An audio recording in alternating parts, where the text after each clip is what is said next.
ಒಬ್ಬರು voice note ಕಳಿಸಿದ್ದಾರೆ ವಾಟ್ಸಪ್ಪಲ್ಲಿ. ಅವ್ರ ಮಹಾಭಾರತ ರಹಸ್ಯಗಳ ಕಾರ್ಯಕ್ರಮದ ಅಭಿಮಾನಿ ಮತ್ತು ತಮ್ಮ ಇಬ್ಬರು ಮಕ್ಕಳಿಗೆ ಒಬ್ಬ ಮಗನಿಗೆ ಗೌತಮ ಅಂತ ಹೆಸರಿಟ್ಟಿದ್ದಾರೆ, ಇನ್ನೊಬ್ಬ ಮಗನಿಗೆ ಮಯೂರ ಧ್ವಜ ಅಂತ ಹೆಸರಿಟ್ಟಿದ್ದಾರೆ. ನಮ್ಮ ಕಾರ್ಯಕ್ರಮ ನೋಡಿ ನಾವು ಹಾಗೆ ಇಟ್ಟಿದ್ದೀವಿ ಅನ್ನೋ ಮಾತನ್ನು ಹೇಳ್ತಾ ಇದ್ರು. ಧನ್ಯವಾದಗಳು ನಿಮಗೆ.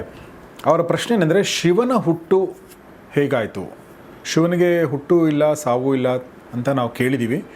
ಬಟ್ ಅವ್ರ ಮಗ ಆ ಪ್ರಶ್ನೆ ಕೇಳ್ತಾನೆ. ಸೊ ಶಿವನ ಹುಟ್ಟು ಹೇಗಾಯಿತು ಅನ್ನೋದು ಒಂದು ಪ್ರಶ್ನೆ. ಆದರೆ ಎರಡನೇ ಪ್ರಶ್ನೆ, ಬ್ರಹ್ಮ ಮತ್ತು ವಿಷ್ಣು ಅವರ ಹುಟ್ಟು ಹೇಗಾಯಿತು ಅನ್ನೋದು ಕೂಡ ಅವರ ಎರಡನೇ ಪ್ರಶ್ನೆ ಸರ್. ಮಗ ಅವರಿಗೆ ಶಿವನ ತಂದೆ ತಾಯಿ ಯಾರು ಅನ್ನೋ ಥರ ಕೇಳ್ತಾನೆ, ಹೆಂಗೆ ಹುಟ್ಟಿದ್ರು ಅಂತ ಕೇಳ್ತಾನೆ ಅಂತ. ಅವರಿಗೆಲ್ಲ ಸಮಸ್ಯೆ ಇರೋದು. ಅಂದರೆ ಈಗ ಶಿವನಿಗೋ ವಿಷ್ಣುವಿಗೋ ಬ್ರಹ್ಮನಿಗೋ ತಂದೆ ತಾಯಿ ಇಲ್ಲ, ಅವರು ಹುಟ್ಟು ಹಾಗಿಲ್ಲ ಅಂತ. ಅಂದರೆ ನಾವೆಲ್ಲ ಹುಟ್ಟಿದಾಗೆ ಅವ್ರು ಹುಟ್ಟಲ್ಲ ಅನ್ನೋದು ನಮ್ಗೆ ಅರ್ಥ ಆಗುತ್ತೆ. ಮಗು ಕೇಳುವಾಗ ಏನು ಅನ್ನೋದು ಅವರ ಪ್ರಶ್ನೆ ಇರೋದು ಒಂದು. ಎರಡದು, ಅವರ ಹುಟ್ಟು ಹೇಗಾಯಿತು ಅಂತ ಒಂದು ಇಲ್ಲಿ ಹುಟ್ಟು ಅಂತ ಅಂದರೆ ಒಂದು ಅವ್ಯಕ್ತವಾದ ಒಂದು ಶಕ್ತಿ ಇದೆ. ಅಂದರೆ ಅವ್ಯಕ್ತ ಅಂದರೆ ಅದಕ್ಕೊಂದು ರೂಪ ಇಲ್ಲ, ಅದಕ್ಕೊಂದು ಆಕಾರ ಇಲ್ಲ, ಬಣ್ಣ ಇಲ್ಲ, ಅದಕ್ಕೊಂದು ಅಂಗಾಂಗಗಳಿಲ್ಲ. ಆ ತರಹದ್ದೊಂದು ದಿವ್ಯವಾದದ್ದಿದೆ. ಅದು ಬೆಳಕಿನ ರೂಪದಲ್ಲಿದೆ ಅಂತ. ಅದನ್ನೇ ದೇವರು ಅಂತ ನಾವು ಹೇಳ್ತಾ ಇರೋದು. ನಿರಾಕಾರ ಅಂತ ಹೇಳ್ತೀವಲ್ಲ, ದೇವರು ನಿರಾಕಾರ ಅಂತ. ಅದು ನಿರಾಕಾರವೇ ಮೂಲದಲ್ಲಿ, ಅದಕ್ಕೊಂದು ಆಕಾರ ಇಲ್ಲ, ಏನೂ ಇಲ್ಲ ಅದಕ್ಕೆ. ಆದರೆ ನಿರಾಕಾರವಾದದ್ದು ಸಾಕಾರವಾಗತ್ತೆ ಸೃಷ್ಟಿ ಮಾಡುವಾಗ ಅಂತ. ಅಂದರೆ ಒಂದು ಆಕಾರ ತಳ್ಕೊಳ್ಳುತ್ತೆ ಅಂತ. ಆ ನಿರಾಕಾರವಾದದ್ದು ಈ ಸೃಷ್ಟಿ ಅಂತ ಮಾಡುವಾಗ ಅಲ್ಲಿ ಮೂರು ಮುಖ್ಯ ಕಾರ್ಯಗಳು ಬಂದು ಅದಕ್ಕೆ ಅದೇ ಮೂರು ರೂಪವನ್ನು ತಳೀತು ಅಂತ. ಯಾವುದು ಅಂದರೆ ಸೃಷ್ಟಿ, ಸ್ಥಿತಿ, ಲಯ ಅಂತ ಮೂರು. ಒಂದು ಸೃಷ್ಟಿಸ್ತಾ ಹೋಗಬೇಕು, ಒಮ್ಮೆ ಸೃಷ್ಟಿ ಅಲ್ಲ ಅದು. ಸೃಷ್ಟಿ ಅಂದರೆ ಯಾವತ್ತೋ ಒಂದು ದಿವಸ ಸೃಷ್ಟಿ ಅಂತಲ್ಲ, ಪ್ರತಿ ಕ್ಷಣವೂ ಇಲ್ಲಿ ಸೃಷ್ಟಿ ಆಗ್ತಲೇ ಇರುತ್ತೆ. ಸೃಷ್ಟಿ ಅಂದರೆ ಮನುಷ್ಯರು ಹುಟ್ಟೋದು, ಗಿಡ ಹುಟ್ಟೋದು ಅಂತ ಮಾತ್ರ ಅಲ್ಲ. ಒಂದು ಹೊಸ ಕೆಲಸ ಹುಟ್ಟತ್ತೆ, ಒಂದು ಹೊಸ ಮಾತು ಹುಟ್ಟತ್ತೆ. ನಾವು ಮಾತಾಡ್ತಾ ಇರುವಾಗ ಹೊಸ ಹೊಸ ಶಬ್ದ ಹುಟ್ಟುತ್ತಲೇ ಹೋಗುತ್ತೆ. ಸುಮ್ಮನೆ ಇದ್ರೂ ಹೊಸ ಹೊಸ ಯೋಚನೆ ಹುಟ್ಟುತ್ತಲೇ ಹೋಗುತ್ತೆ. ಅಂದರೆ ಈಗ ಹುಟ್ಟುವಿಕೆ ಅನ್ನೋದು ನಿರಂತರ. ಇಲ್ಲಿ ಹುಟ್ಟುವಿಕೆ ಎಷ್ಟು ನಿರಂತರವೋ ಹುಟ್ಟಿದ್ದು ಇರುತ್ತೆ. ಅದು ಎಷ್ಟೋ ಕಾಲ ಇರುತ್ತೆ, ಸ್ವಲ್ಪ ಕಾಲ ಇರ್ಬೋದು, ಕ್ಷಣ ಇರ್ಬೋದು, 1000 ವರ್ಷ ಇರ್ಬೋದು, 10,000 ವರ್ಷ ಇರ್ಬೋದು. ಅದು ಸ್ಥಿತಿ. ಇದೆಲ್ಲವೂ ಒಂದು ದಿವಸ ಇಲ್ಲ ಆಗ್ತಾ ಹೋಗುತ್ತೆ. ಸೃಷ್ಟಿ, ಸ್ಥಿತಿ, ಲಯ ಇದು ಮೂರು. ಯಾವತ್ತೋ ಒಂದು ದಿವಸ ಬ್ರಹ್ಮ ಸೃಷ್ಟಿ ಮಾಡ್ದ, ಆಮೇಲೆಲ್ಲ ವಿಷ್ಣು ಕಾಯ್ತಾ ಇದ್ದ. ಆಮೇಲೆ ಒಂದು ದಿವಸ ಪ್ರಳಯ ಅಂತ ಬರುತ್ತೆ, ಟಿ ವಿಲೆಲ್ಲ ತೋರಿಸ್ತಾರಲ್ಲ. ಆ ಪ್ರಳಯ ಬಂದಾಗ ಎಲ್ಲ ಶಿವ ಪ್ರಳಯ ಮಾಡ್ತಾನೆ ಅಂತಲ್ಲ. ಪ್ರತಿ ಕ್ಷಣವೂ ಸೃಷ್ಟಿ, ಸ್ಥಿತಿ, ಲಯ ಅನ್ನೋದು ಎಲ್ಲ ವಿಷಯಕ್ಕೂ ಇದೆ. ನಮ್ಮ ಮನಸ್ಸಿನ ಯೋಚನೆಯಿಂದ ಆರಂಭ ಮಾಡಿ ಎಲ್ಲದರಲ್ಲೂ ಕರ್ಮಗಳು, ಕ್ರಿಯೆಗಳು. ನಾವೊಂದು ಕ್ರಿಯೆ ಶುರು ಮಾಡ್ತೀವಿ, ಮುಂದುವರಿಸ್ತೀವಿ, ಮುಗಿಸ್ತೀವಿ.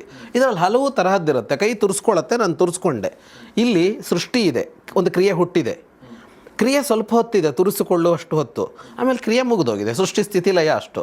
ಇದು ಎಷ್ಟು ಫಾಸ್ಟು ಆಗ್ಬೋದು, ಅದನ್ನು ತುರಿಸ್ಕೊಂಡಂತನೂ ಇರ್ಬೋದು ಎಷ್ಟೊತ್ತು ಬೇಕಿದ್ರು. ಹೀಗೆ ಸೃಷ್ಟಿ, ಸ್ಥಿತಿ, ಲಯ ಅನ್ನೋದು ನಿರಂತರವಾಗಿ ನಡ್ಕೊಳ್ತಾ ಇದೆ. ಈ ಮೂರು ಕ್ರಿಯೆ ನಡಿಬೇಕಲ್ಲ, ಈ ಮೂರು ನಡೆಯೋದಕ್ಕೆ ಮೂರು ಶಕ್ತಿಗಳು ಕೆಲಸ ಮಾಡ್ತವೆ. ಅದು ಆ ಮೂರು ರೂಪಗಳು, ಬ್ರಹ್ಮ, ವಿಷ್ಣು, ಮಹೇಶ್ವರ ಅಂತ ಅನ್ನೋದೇನಿದೆ, ಇದು ಮೂರು ರೂಪಗಳು. ಯಾವುದರದ್ದು ಅಂತ ಅಂದರೆ ಆ ಅವ್ಯಕ್ತವಾಗಿ ನಿರಾಕಾರವಾಗಿ ನಿರ್ಗುಣವಾಗಿತ್ತಲ್ಲ, ಅದು ಒಂದು ಸಾಕಾರವಾಗಿ ಕಾಣಿಸಿಕೊಳ್ತು ಅಂತ, ಒಂದು ರೂಪವಾಗಿ ಕಾಣಿಸಿಕೊಳ್ತು ಅಂತ ಇರೋದು. ಇದು ತಾತ್ವಿಕವಾದದ್ದು. ಮಕ್ಕಳಿಗೆ ಇದನ್ನು ತಕ್ಷಣ ಅರ್ಥ ಮಾಡಿಸೋದು ಕಷ್ಟ ಆಗಬಹುದು. ಆದರೆ ಅವರಿಗೆ ಈಗ ಮೊದಲು ಹಾಗೆ ಹೇಳಬೇಕು, ದೇವರಿಗೆ ಅಪ್ಪ ಅಮ್ಮ ಇರಲ್ಲ ಅಂತ ಹೇಳಬೇಕಷ್ಟೇ. ನಿಧಾನವಾಗಿ ಈ ತತ್ವಗಳನ್ನು ಅರ್ಥ ಮಾಡಿಸ್ಬೇಕಾಗತ್ತೆ ಅವರಿಗೆ. ಹಾಗಾಗಿ ಶಿವ ಹುಟ್ಟಿಕೊಂಡ, ವಿಷ್ಣು ಹುಟ್ಟಿಕೊಂಡ ಅಂತ ಇರೋಲ್ಲ, ಹಾಗೆ ಕಾಣಿಸಿಕೊಂಡ ಅಂತ ಅಷ್ಟೇ. ಹಾಗೆ ಕಾಣಿಸಿಕೊಂಡಿದ್ದದು. ಶಿವ ಕಾಣಿಸ್ತಾನಲ್ಲ ನಮಗೀಗ. ಈಗ ಇದು ಇನ್ನೂ ದೊಡ್ಡದಾಗ್ಬೋದು ಚರ್ಚೆ. ಈಗ ವಿಷ್ಣು ಅಂದರೆ ಒಂದು ಸ್ಥಿತಿ, ಬ್ರಹ್ಮ ಅಂದರೆ ಒಂದು ಸೃಷ್ಟಿಸುವ ಒಂದು ಶಕ್ತಿ ಅನ್ನೋದು ಒಂದು ಕಡೆ. ಆದರೆ ವಿಷ್ಣುವಿನ ಅವತಾರ ರಾಮ, ಕೃಷ್ಣ ಅಂತ ಹೇಳ್ತೀವಲ್ವ. ಸೊ ಅಂದರೆ ವಿಷ್ಣು ಎಲ್ಲೋ ಒಂದು ಕಡೆ ದೇವರು ಇದ್ದಾನೆ, ಆತನ ಅವತಾರಗಳಿದು ಅಂತ ಹೇಳ್ತೀವಲ್ವ. ಸೊ ನನ್ನ ಪ್ರಶ್ನೆ ಏನಂದರೆ, ಆ್ಯಕ್ಚುಲಿ ಇನ್ನೊಂದು ಮನಸ್ಸಲ್ಲಿ ಎರಡೆರಡು ಪ್ರಶ್ನೆಗಳು ಬರ್ತಾ ಇದೆ. ಮೊದಲನೇ ಪ್ರಶ್ನೆ ಸರ್ ಸಿಂಪಲ್ಲಾಗಿ ಕೇಳ್ತೀನಿ. ಈಗ ಶಕ್ತಿಗಳಿಗೆ ರೂಪ ಇರಬೇಕಾಗಿಲ್ಲ, ಅದು ಸಾಕಾರಗೊಳ್ತು ಅಂತ ನೀವು ಹೇಳಿದ್ರಿ. ಸಾಕಾರಗೊಳ್ಳೋದಂದರೆ ಈಗ ಕ್ರಿಯೆ ಮೂಲಕನೇ ಸಾಕಾರಗೊಳ್ತಾ ಇದೆ. ಈಗ ಈ ಮೂಮೆಂಟ್ ಕೂಡ ಹುಟ್ಟುತ್ತಾ ಇದೆ ಅಲ್ವಾ, ಈ ಒಂದು ಇದು ಕೂಡ ಸೃಷ್ಟಿ ಆಗ್ತಾ ಇದೆ. ಬ್ರಹ್ಮ ಇಲ್ಲಿದ್ದಾನೆ, ಈ ಮೂಮೆಂಟ್ ಮುಗೀತು, ನಾವು 10 ನಿಮಿಷ ಹಿಂದೆ ಮಾತಾಡಿದ್ದು ಈಗಿಲ್ಲ ಇಲ್ಲ ಅಲ್ವಾ. ಅದು ಶಿವನು ಬಂದು ಹೋದ ಅಲ್ಲಿ. ಹೌದೌದು, 3 ಜನ ಬಂದು ಹೋದರು. ಸೊ ನನ್ನ ಪ್ರಶ್ನೆ ಏನಂತಂದರೆ, ಈ 3 ಜನರಿಗೆ ಈ ಆಕಾರಗಳನ್ನ ಕೊಟ್ಟದ್ದಿದೆಯಲ್ಲ, ಇದು ನಾವು ನೋಡೋದು ನಮ್ಮ ರವಿವರ್ಮನ್ ಚಿತ್ರಗಳು ಅಥವಾ ಬೇರೆ ಬೇರೆ ಶಿವ ಅಂದರೆ ಹೀಗೆ, ವಿಷ್ಣು ಅಂದರೆ ಹೀಗೆ ಅಂತ ಮಾಡಿದ್ರಲ್ಲ, ಇದು ಎಲ್ಲಿಂದ ಶುರು ಆಯ್ತು ಆ್ಯಕ್ಚುಲಿ ಈ ಥರದ್ದು ಒಂದು ಚಿತ್ರಣ? ಇದು ಪುರಾಣಗಳಲ್ಲಿ ಸಿಗೋದು. ಇವುಗಳನ್ನು ಕಂಡವರು ಅಂದರೆ ಋಷಿಗಳು.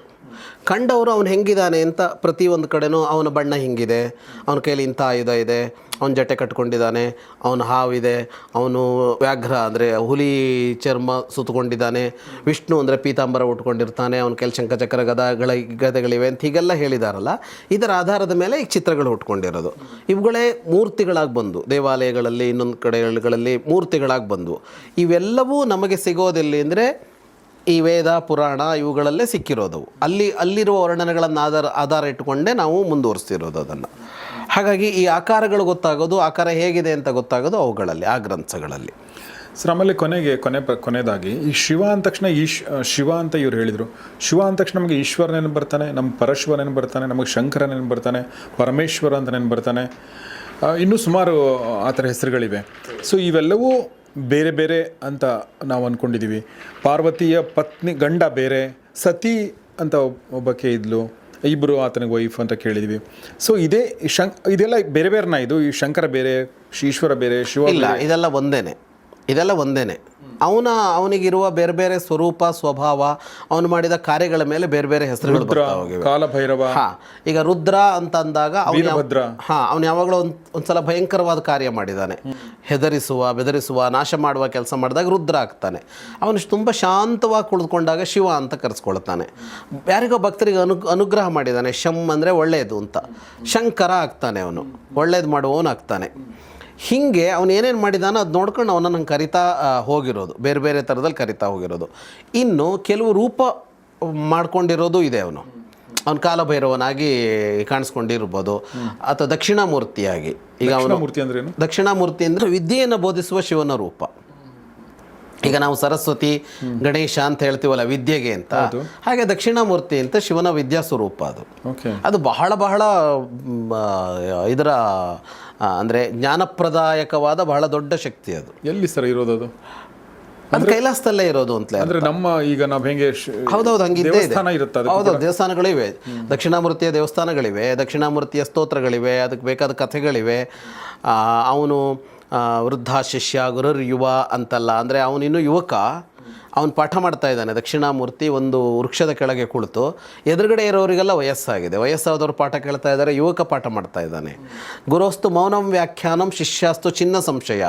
ಅವನು ಹೆಂಗೆ ಪಾಠ ಮಾಡ್ತಾ ಇದ್ದಾನೆ ಅಂದರೆ ಅವನು ಮೌನವಾಗಿದ್ದಾನೆ, ಆದರೆ ಎದುರುಗಡೆ ಇರೋರ ಪ್ರಶ್ನೆಗೆಲ್ಲ ಉತ್ತರ ಸಿಕ್ಕಿದೆ. ಹೀಗೆಲ್ಲ ಅವನ ವರ್ಣನೆಗಳು ಬರುತ್ತೆ. ಈ ಥರ ದಕ್ಷಿಣಾಮೂರ್ತಿ ಅಂತ ಅವನಿಗೊಂದು ಸ್ವರೂಪ ಇದೆ. ಅವನು ಎಲ್ಲರನ್ನೂ ಕೊಲ್ತಾನೆ ಅಂತಂದಾಗ ಒಂದು ಸ್ವರೂಪ ಇದೆ. ಆಮೇಲೆ ಏಕಾದಶ ರುದ್ರರು ಅಂತ ಒಂದಿದೆ, 11 ಅವನಿಗೆ ಸ್ವರೂಪ. ಐರ್ಬುಜ್ಞ ಪಿನಾಕಿ ಅಂತೆಲ್ಲ 11 ರೂಪ ಇದೆ. ಏಕಾದಶ ರುದ್ರರು ಅಂತ ಕರೀತಾರೆ. ಈ ಥರ ಅವನಿಗೆ ಬೇರೆ ಬೇರೆ ಆಕಾರಗಳನ್ನು ತಳೆದುಕೊಳ್ತಾನೆ. ಅವನು ತ್ರಿಪುರರ ನಾಶಕ್ಕೆ ಅಂತ ಹೋದಾಗ ತ್ರಿಪುರಾರಿ ಅಂತ ಕರೀತಾರೆ, ಬೇರೆ ಥರ ಕಾಣಿಸ್ಕೊಳ್ತಾನೆ. ಹೀಗೆ ಅವನ ರೂಪಗಳು ಬೇರೆ ಇದೆ, ಅವತಾರಗಳು ಬೇರೆ ಆಗುತ್ತೆ, ರೂಪಗಳು ಬೇರೆ ಆಗುತ್ತೆ. ಇದು ವಿಷ್ಣು ಬಂದರೂ ವಿಷ್ಣುಗೂ ಇರುತ್ತೆ. ಅವನು ಹಯಗ್ರೀವನಾಗ್ತಾನೆ, ಆಗ ಅವನ ವಿದ್ಯಾಪ್ರದಾಯಕನಾಗ್ತಾನೆ. ಅವನದ್ದೇ ಅದು ಬೇರೆ ಬೇರೆ ಇದು ಅಂತ ಬರುತ್ತೆ, ಯಾವುದ್ಯಾವುದೋ ಕೆಲಸ ಮಾಡುವಾಗ ಒಂದೊಂದು ಆಕಾರ ಅಂತ ಬರುತ್ತೆ ಅಂತ.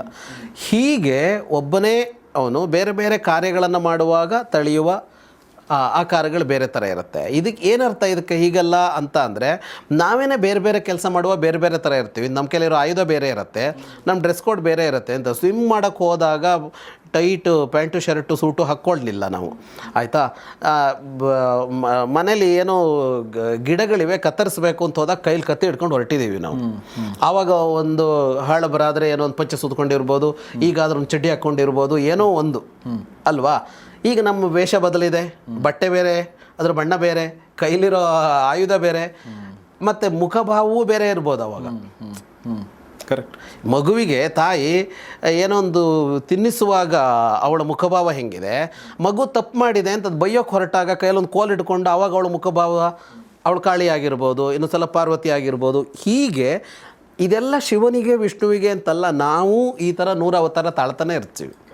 ಇಷ್ಟು ಅಲ್ಲಿಗೆ ಇಲ್ಲಿಗೆ ಒಂದೇ ಇದೆ, ಅದೇನೋ ಒಂದು ಬೇರೆ ಅಂತ ಅಂದ್ಕೊಳ್ಳೋದ್ರಿಂದಾಗಿ ನಮಗೆ ಇದು ಏನು ಕತೆ ಅಂತ ಗೊತ್ತಾಗಲ್ಲ ಅಂತಷ್ಟೇ. ಸೊ ಶಿವನ ಬಗ್ಗೆ ಮತ್ತೆ ನಾವು ಮಾತಾಡ್ಬೋದು ಅನ್ಸುತ್ತೆ ಅಲ್ವಾ? ತುಂಬ ಮಾತಾಡ್ಬೋದು, ಸುಮಾರು ಮಾತಾಡ್ಬೋದು ಅನಿಸುತ್ತೆ. ಸೊ ಹಾಗೆ ನಾವು 50ರಿಂದ 75ನೇ ಸಂಚಿಕೆ ಒಳಗಡೆ ಬಂದಿರುವಂಥ ಪ್ರಶ್ನೆಗಳಿಗೆ ಉತ್ತರ ಕೊಡುವಂಥ ಪ್ರಯತ್ನ ಮಾಡಿದ್ದೀವಿ. ಸರ್ ಅದಕ್ಕೆ ಅದ್ಭುತವಾದ ಉತ್ತರಗಳನ್ನ ಕೊಟ್ಟಿದ್ದಾರೆ. ಸೊ ನಿಮ್ಮೆಲ್ಲರ ಪರವಾಗಿ ನಾನು ಸಂಪತ್ ಸರ್ಗೆ ತುಂಬ ಧನ್ಯವಾದಗಳನ್ನ ಹೇಳ್ತೀನಿ ಸರ್. ತುಂಬ ತುಂಬ ಥ್ಯಾಂಕ್ಸ್. ಸೊ ನಿಮ್ಮ ಪ್ರಶ್ನೆಗಳ ಮೂಲಕ ನಮಗೂ ಕೂಡ ಹೊಸ ಹೊಳಹುಗಳು, ಹೊಸ ಆಯಾಮಗಳು ಗೊತ್ತಾಗ್ತವೆ. ಹೀಗಾಗಿ ನಿಮ್ಮೆಲ್ಲರಿಗೂ ಕೂಡ ಧನ್ಯವಾದಗಳನ್ನ ಹೇಳ್ತಾ ನಿರಂತರವಾಗಿ ಮಹಾಭಾರತ ರಹಸ್ಯಗಳ ಕಾರ್ಯಕ್ರಮವನ್ನು ದಯವಿಟ್ಟು ನೋಡಿ ಮತ್ತು ನಿಮ್ಮೆಲ್ಲ ಸ್ನೇಹಿತರೊಂದಿಗೆ ಶೇರ್ ಮಾಡಿ. ನಮಸ್ಕಾರ.